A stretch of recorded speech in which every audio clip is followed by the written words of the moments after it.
Rasulullah Sallallahu Alaihi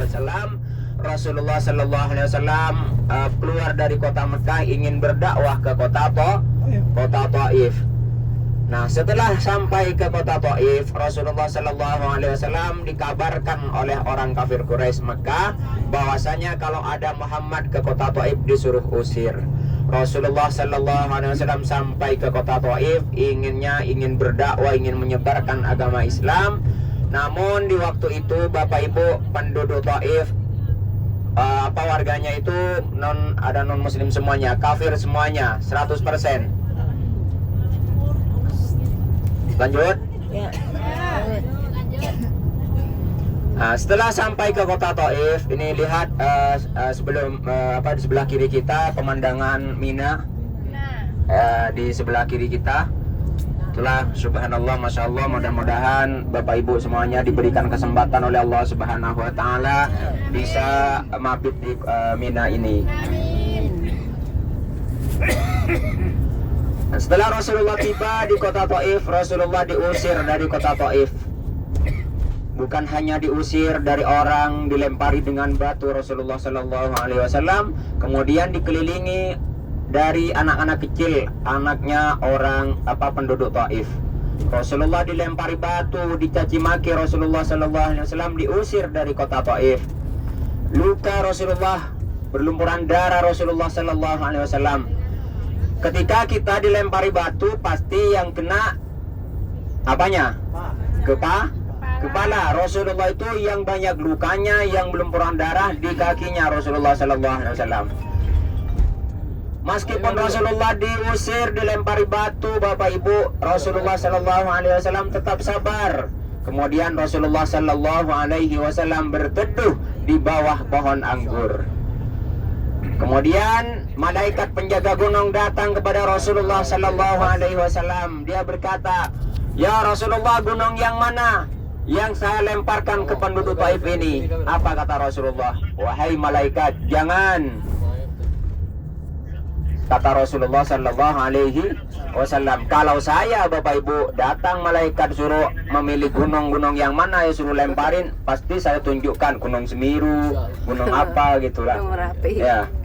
Nah, itulah Rasulullah Sallallahu Alaihi Wasallam, orangnya sabar. Ketika Rasulullah didatangi malaikat penjaga gunung, meskipun ditawari gunung yang mana yang saya lemparkan ke penduduk Taif ini, namun Rasulullah Sallallahu Alaihi Wasallam menjawabnya jangan. Kemudian Rasulullah Sallallahu Alaihi Wasallam, apa kata Rasulullah? "Wahai malaikat, saya mau menunggu anak dan cucu-cucunya penduduk Taif ini yang keluar dari tulang sulbinya mereka," kata Rasulullah Sallallahu Alaihi Wasallam. Nah, itulah dari perjuangannya Rasulullah Sallallahu Alaihi Wasallam dengan kesabarannya Rasulullah Sallallahu Alaihi Wasallam. Alhamdulillah, sekarang ini penduduk Taif awalnya 100% murni orang kafir semuanya. Setelah Rasulullah menunggu dan kesabarannya Rasulullah Sallallahu Alaihi Wasallam, alhamdulillah sekarang ini penduduk Taif 100% murni Islam semuanya. Sangat kuat Islamnya di kota Taif. Di sanalah ada sepupunya Rasulullah Sallallahu Alaihi Wasallam yang meninggal di kota Taif, yaitu Abdullah bin Abbas. Dia sebagai penghafal hadis, kemudian dia orangnya juga berdakwah membantu Rasulullah Sallallahu Alaihi Wasallam menyebarkan agama Islam juga di kota Taif. Nah, nanti tujuan kita yang pertama kita ke Taif, Bapak Ibu, kita ziarah ke Abdullah bin Abbas. Ke Abdullah bin Abbas, sepupunya Rasulullah Sallallahu Alaihi Wasallam. Dia orangnya alim, Bapak Ibu. Ya, di sana nanti kita ziarah ke Abdullah bin Abbas. Nah, setelah Rasulullah Sallallahu Alaihi Wasallam pulang dari Taif, Bapak Ibu, pahitnya diterima di kota Taif dari Rasulullah Sallallahu Alaihi Wasallam, manisnya diterima di kota Mekah, yaitu yang kemarin di masjid Jin. Di masjid Jin. Nah, disitulah Rasulullah Sallallahu Alaihi Wasallam setelah pulang dari kota Taif, Rasulullah berhenti di sana dan membaca ayat suci Al-Quranul Karim. Kemudian didengar yaitu dari jin. yaitu didengar dari jin, kemudian jin tersebut tertarik kepada pembacaan ayat suci Al-Quranul Karim dari Rasulullah SAW.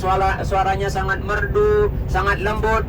Nah, disitulah jin masuk Islam. Maka dari itu ada jin muslim, ada jin kafir. Disitulah makanya kami meskipun nunjukkan kemarin sama Bapak Ibu di sini adalah masjid jin. Nah, disitulah tentang sejarahnya, yaitu berkaitan dengan kota Taif. Karena ketika Rasulullah pulang dari Taif, Rasulullah membaca ayat suci Al-Quranul Karim di masjid jin tersebut, didengar oleh jin. Suaranya Rasulullah sangat merdu dan sangat enak didengar. Maka dari itu jin masuk Islam. Maka dari itu di sana didirikan masjid, yaitu dinamain masjid jin. Itulah Bapak Ibu kepahitannya Rasulullah diterima di kota Taif, namun manisnya diterima di kota Makkah Al-Mukarramah. Padahal Rasulullah itu Bapak Ibu satu-satunya yang diharapkan adalah kota Taif, karena Rasulullah tinggalkan oleh ibunya, oleh ayahnya. Karena kalau dari ayahnya itu Rasulullah masih dalam. Maka dari itu Rasulullah Shallallahu Alaihi Wasallam, Bapak Ibu, itulah sabar orangnya Rasulullah. Maka dari itu Rasulullah itu, seandainya kalau kita itu mandiri, Rasulullah Shallallahu Alaihi Wasallam mulai kecil ditinggalkan oleh kakeknya, meninggal dunia kakeknya. Maka dari itu Rasulullah Shallallahu Alaihi Wasallam yang diharapkan hanya kota Taif. Jadi Rasulullah itu meskipun berdakwah di kota Makkah Al-Mukarramah, Rasulullah Shallallahu Alaihi Wasallam kebingungan. Karena orang-orang yang benci kepada Rasulullah itu banyak di kota Makkah, termasuk pamannya sendiri, yaitu Abu Jahal dan Abu Lahab. Itu benci kepada Rasulullah Sallallahu Alaihi Wasallam. Maka dari itu rumahnya Abu Jahal dijadikan tempat toilet. Ada yang kencing di sana? Belum. Tidak. Nah, berarti sudah kencing di rumahnya Abu Jahal? Enggak, aku belum. Enggak. Para jemaah yang dimuliakan oleh Allah Subhanahu wa taala, perjalanan ke kota Taif Bapak Ibu insyaallah akan ditempuh 2,5 jam kurang lebih. Perjalanannya sangat jauh. Maka dari itu nanti ketika kita sampai ke kota Taif, nanti kami tunjukkan di mana tempat, karena setelah dari Masjid Abdullah bin Abbas, setelah ziarah nanti kita langsung melihat yaitu Masjid Qu. Masjid Qu adalah Al-Qu itu adalah siku bekas sikunya Rasulullah Sallallahu Alaihi Wasallam di sana.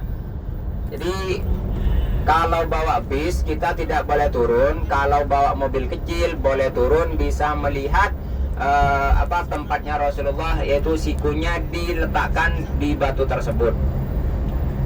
Maka dari itu dinamakan Masjid Qu. Juga ada namanya Masjid Aqdas. Kenapa di sana ada namanya Masjid Aqdas? Karena di waktu itu Rasulullah Shallallahu Alaihi Wasallam, di waktu Rasulullah berteduh di sana, sebelum didatangi malaikat penjaga gunung, Rasulullah itu didatangi Aqdas. Aqdas itu Bapak Ibu penjaga pohon anggur. Kemudian dari yang punya pohon anggur itu menyuruh Aqdas tersebut, wahai Aqdas, bawalah anggur ini kasih ke orang yang duduk di sana. Nah, kemudian Aqdas menyamari Rasulullah, mendekati Rasulullah. Kemudian tapi Aqdas tidak tahu bahwasanya itu adalah Nabi Muhammad. Nah, setelah datang ke Rasulullah Sallallahu Alaihi Wasallam, Aqdas tersebut bawa anggur. Rasulullah mau makan anggur tersebut, dipetik dari Rasulullah. Sebelum dimakan, Rasulullah berdoa dulu, membaca Bismillahirrahmanirrahim. Kemudian Aqdas tersebut kaget. Pasti kamu bukan penduduk Taif, kata Aqdas tersebut. Ya, memang betul, saya bukan penduduk Taif, saya penduduk Mekah, ingin berdakwah ke kota Taif, kata Rasulullah. Cerita secara singkat, bahwasanya Aqdas tersebut kaget, dan kalau penduduk Taif tidak mungkin baca doa seperti ini, karena penduduk Taif ini tidak mungkin baca doa seperti ini. Saya belum dengar, mulai saya ada di sini, kata Aqdas tersebut. Kemudian Aqdas tersebut setelah mendengar bacaan Bismillahirrahmanirrahim, Aqdas tersebut mencium kakinya Rasulullah, mencium tangannya Rasulullah, dan mencium jidatnya Rasulullah Sallallahu Alaihi Wasallam. Lah Bapak Ibu tentang sejarah di kota Taif. Setelah nanti Kita datang dari ziarah dari Abdullah bin Abbas, kita melewati Masjid Aqdas, Masjid Qu dan Masjid Aqdas. Setelah dari itu kita makan siang, setelah makan siang ke penyulingan parfum. Setelah dari parfum nanti ke pasar buah terbesar di kota Taif. Sudah siap bawa rial semuanya? Sudah yang ada. Soalnya uang rupiah nggak diterima di sana. Iya.